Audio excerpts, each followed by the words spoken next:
You want that shitbird spy? Jump before someone gets hurt!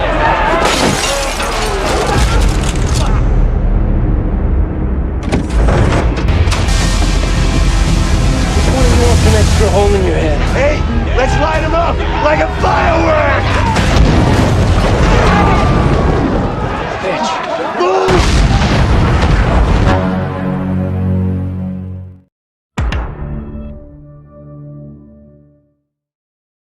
Destroy society with our policies that promote equal pay for women, racial equality for all people. Film dibuka dengan memperlihatkan seorang wanita cantik bernama Sofia yang sedang berorasi di hadapan para demonstran lainnya.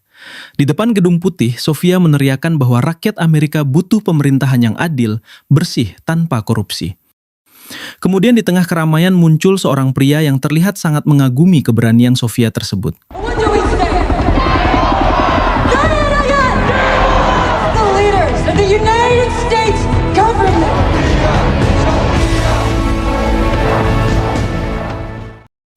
Selesai berorasi, Sofia pulang menggunakan taksi. Di tengah perjalanan nampak Sofia yang sangat senang karena ia mendapat banyak tanggapan positif dari masyarakat.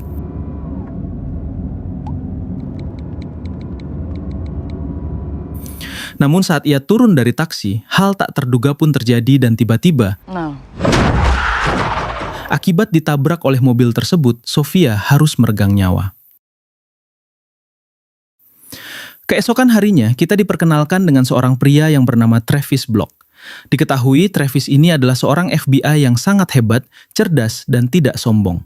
Saat ini ia berencana akan menyelamatkan rekannya di FBI yang sedang terjebak di dalam rumah kosong akibat amukan massa. Kemudian, Travis melakukan aksinya dengan mengambil 2 tabung gas, lalu ia simpan satu di belakang rumah dan satunya lagi di sebuah perahu.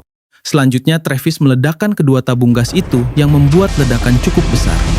Which one of you wants an extra hole in your head? Hey, let's light him up like a firework! Bitch. Alhasil semua massa yang berada di depan menjadi teralihkan perhatiannya oleh ledakan tersebut, hingga dengan mudah Travis bisa menyelamatkan rekannya. Stay low. Setelah itu Travis mendatangi direktur FBI yang bernama Gabriel. Di sini Gabriel kembali memberi misi kepada Travis. Gabriel memerintahkan Travis untuk menangkap dan menyadarkan satu rekannya yang kini dianggap telah berkhianat dari FBI. Tanpa banyak basa-basi, Travis mengiyahkan perintah dari Gabriel.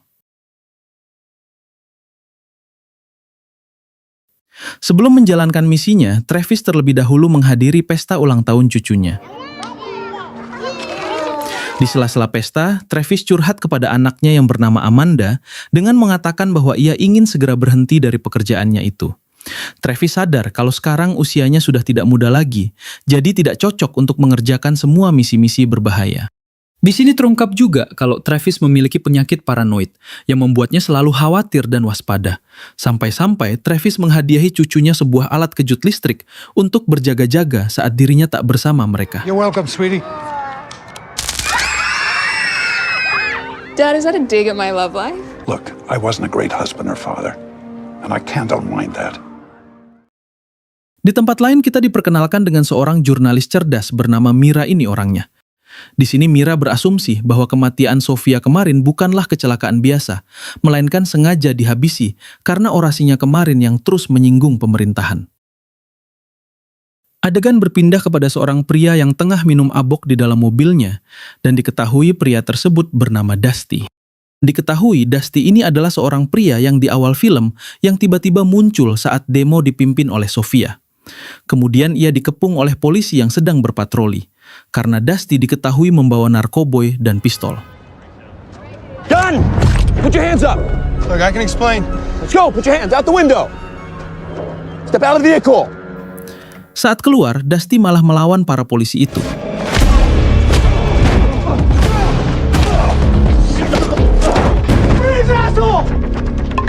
Namun akhirnya ia harus ditangkap lalu dipenjara. Tak lama setelah itu tiba-tiba Travis datang untuk mengeluarkan Dusty. Diketahui kalau Dusty adalah anggota FBI yang sedang menyamar untuk misi khusus. Travis menyelamatkan Dusty karena Dusty adalah orang yang dimaksud oleh Gabriel tadi. Di sini Travis ditugaskan untuk membawa Dusty dan menyadarkannya bahwa apa yang dilakukannya telah salah. Thanks.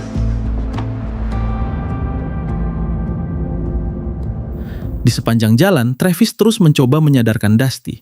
Di sini belum diketahui pasti alasan Dusty bisa membelot dari FBI. But you were on the verge of making a bad choice. Listen, work with me, and I'll spend it with Robinson. Tak berselang lama, Travis lupa kalau ia harus menjemput cucunya di sekolah. Hingga saat itu juga, Travis langsung pergi ke sekolah untuk menjemput si cucu.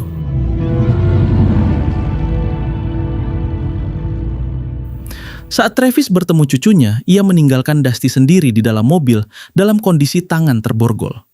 Kemudian Dusty meminta bantuan bocil untuk membukakan borgolnya, hingga Dusty pun berhasil kabur. You a criminal? The truth, buddy. Then yes, I am. Saat Travis keluar, ia melihat Dusty yang sudah melarikan diri dengan menggunakan mobil kontainer.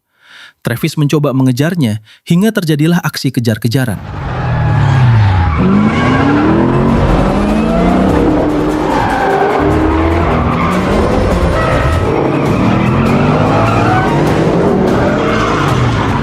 Di sini Dusty menyempatkan untuk menelpon Mira, si jurnalis. Di sini Dusty memberitahukan Mira kalau ia mempunyai berita yang sangat penting. Karena tidak fokus menyetir, kontainer Dusty pun harus terguling. Namun beruntung ia tetap berhasil kabur dari kejaran Travis dengan berlari.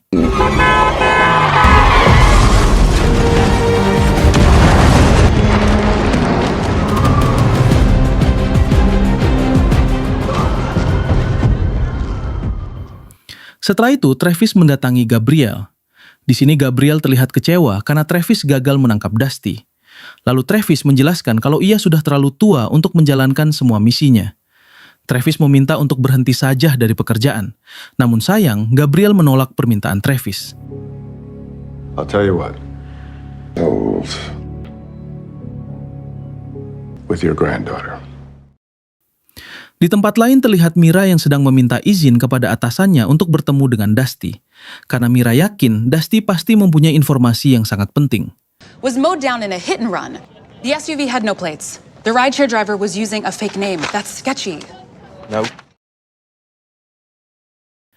Di malam harinya sebelum Mira bertemu dengan Dusty, ia terlebih dahulu didatangi Travis. Di sini Travis menanyakan perihal apa saja yang Dusty katakan kepada Mira. Mira menjawab kalau ia belum mendapatkan informasi apapun dari Dusty, karena Mira belum bertemu dengannya. Setelah itu Travis pergi sambil memberikan kartu namanya kepada Mira. Lives in a shoebox-sized apartment. Berpindah ke Dusty, terlihat ia membawa sebuah flash disk yang berisi data penting untuk diberikan kepada Mira. Namun langkah Dusty harus dihentikan oleh dua orang pria asing yang sepertinya dua orang itu ingin merebut flash disk tersebut, hingga terjadilah aksi tembak-tembakan. Good plan.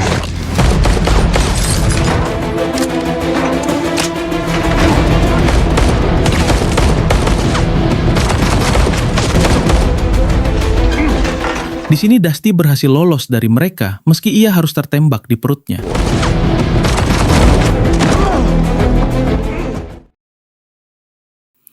Setelah itu, Mira mendapat telepon dari Dusty.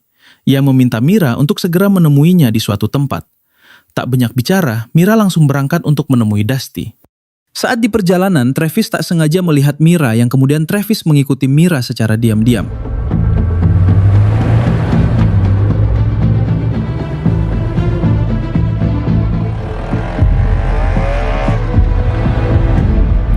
Ketika sampai di tujuan, Mira dan Dusty langsung mengobrol.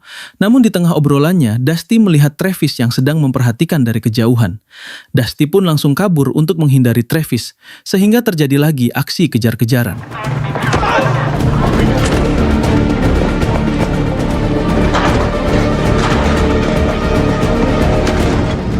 Hingga pada akhirnya Travis berhasil menangkap Dusty. Di sini Dusty tidak menyerah begitu saja dan ia terus mencoba melawan Travis dengan tangan kosong. Alhasil, Dusty berhasil mengalahkan Travis.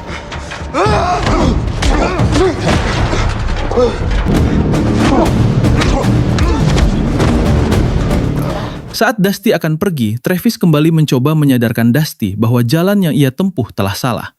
Dusty yang muak akhirnya ia membuka mulut. Ternyata Dusty membelot dari FBI dikarenakan ia muak dengan semua perintah Gabriel yang sadis itu. Gabriel memerintahkan Dusty untuk menghabisi semua warga sipil yang berani mencoba melawan aturan pemerintah, termasuk tewasnya Sofia. Dalang dibalik itu semua adalah Gabriel, sang direktur FBI. Dusty di sini mencoba untuk mempublikasikan semua kebusukan Gabriel kepada media, yang semua datanya sudah ia simpan di dalam flash disk. It's not too late. Who's we? The Bureau. And you know this how. Setelah itu Dusty pergi meninggalkan Travis, namun tiba-tiba Dusty! Dusty pun harus tewas karena ditembak oleh kedua pria yang mengejarnya tadi malam. Kedua pria itu juga berhasil mengambil flash disk yang berisi data penting tersebut.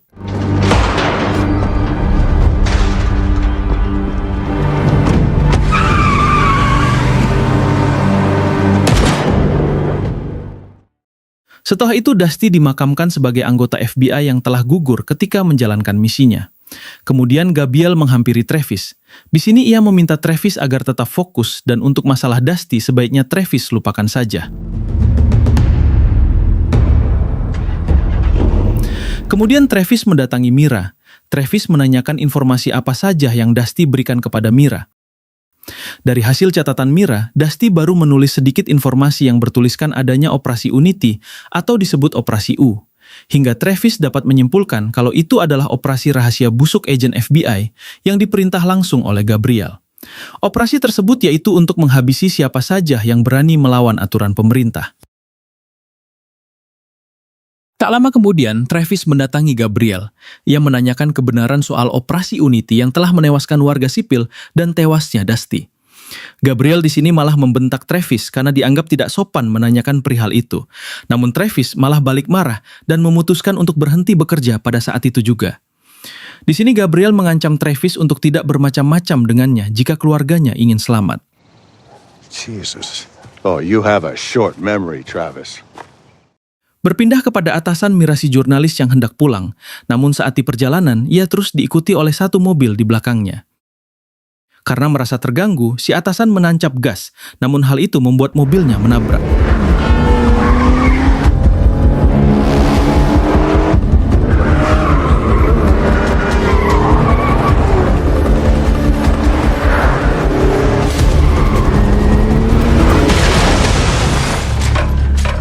Ketika si atasan berbaling lemah di mobilnya, lagi-lagi dua orang pria itu datang lalu menghabisi atasan Mira. Akhirnya si atasan meninggal dengan seolah-olah karena kecelakaan. Ternyata si atasan dihabisi karena ia telah menyebarkan berita ke media tentang kematian Dusty yang sengaja dihabisi oleh FBI.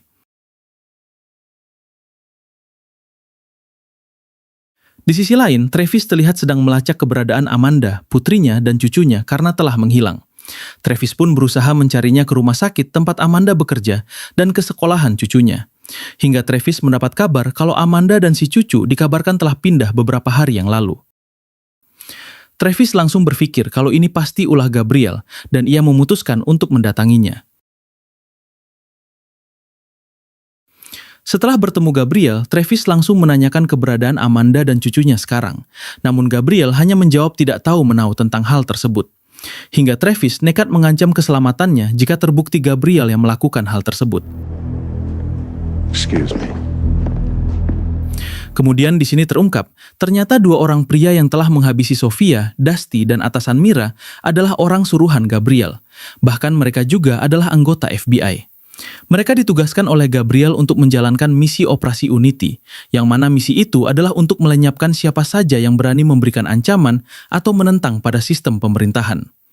Gabriel sendiri melakukan hal itu untuk mendapat masa jabatan dan periode yang lebih lama menjadi direktur FBI. Target mereka sekarang adalah Travis, karena Travis dianggap telah mengetahui misi dan kebusukan mereka. He's infected someone dear to me. Berpindah ke Mira, ia dan teman jurnalis lainnya telah mengungkapkan kecurigaannya terhadap Gabriel. Namun untuk menjatuhkan Gabriel, Mira harus mempunyai seseorang yang mengetahui semua informasi dan membuktikan secara fakta. Kemudian Mira menemui Travis. karena Mira menganggap hanya Travis lah yang tahu semua informasi tentang FBI. Mira berharap agar Travis mau membantunya dalam menguak semua kebusukan Gabriel. Di sini Travis mengatakan, jika Mira ingin fakta tentang kasus operasi Unity, itu semua ada di brankas Gabriel yang disimpan di rumahnya. As long as I've worked for Robinson, I've never heard of Operation Unit. Robinson has a safe. Saat Travis pulang, di dalam rumahnya sudah ada 2 orang suruhan Gabriel untuk menghabisi Travis. Namun dengan santai, Travis meledakkan mobil penjahat yang terparkir di depan. Lalu Travis langsung pergi untuk mendatangi Gabriel.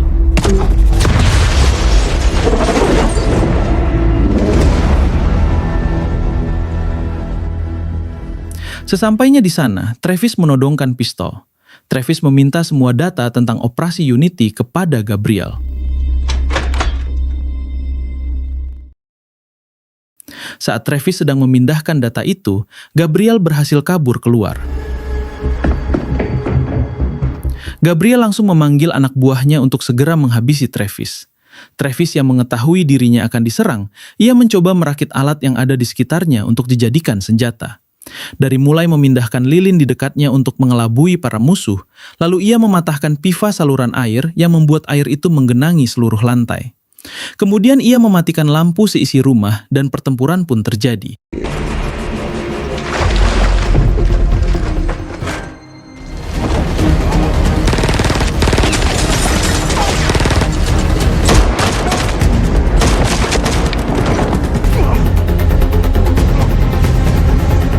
Di sini, Travis hampir kewalahan melawan mereka. Namun, pada akhirnya, Travis bisa menghabisi mereka dengan cara ini. Ternyata lantai yang penuh dengan air itu sudah ia pasang kabel listrik yang sangat mematikan, sehingga mereka pun habis tersetrum.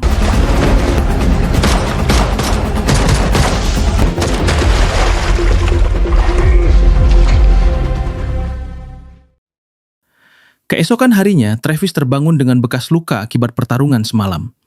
Di sana terlihat sudah ada Mira dan 1 teman jurnalisnya. Kemudian, Travis mendapat telepon dari temannya yang mengabarkan kalau Amanda dan cucunya sudah ditemukan.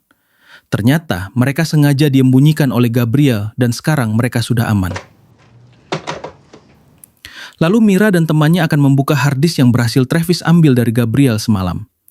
Saat harddisk itu dibuka, ada satu video yang memperlihatkan ternyata Dusty adalah agen yang ditugaskan Gabriel untuk menghabisi Sofia di awal film. Namun di sini Dusty tidak bisa melakukannya, karena Dusty jatuh cinta kepada Sofia.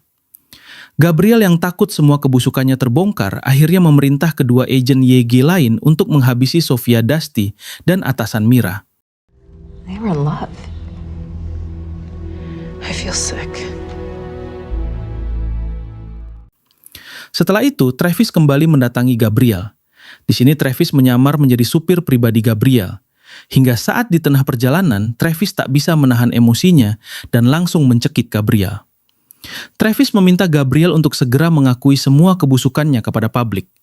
Namun Gabriel berhasil lepas dan aksi tembak-tembakan pun terjadi. Travis dengan mudahnya berhasil menembak Gabriel, lalu meminta dia untuk segera mengakui perbuatnya.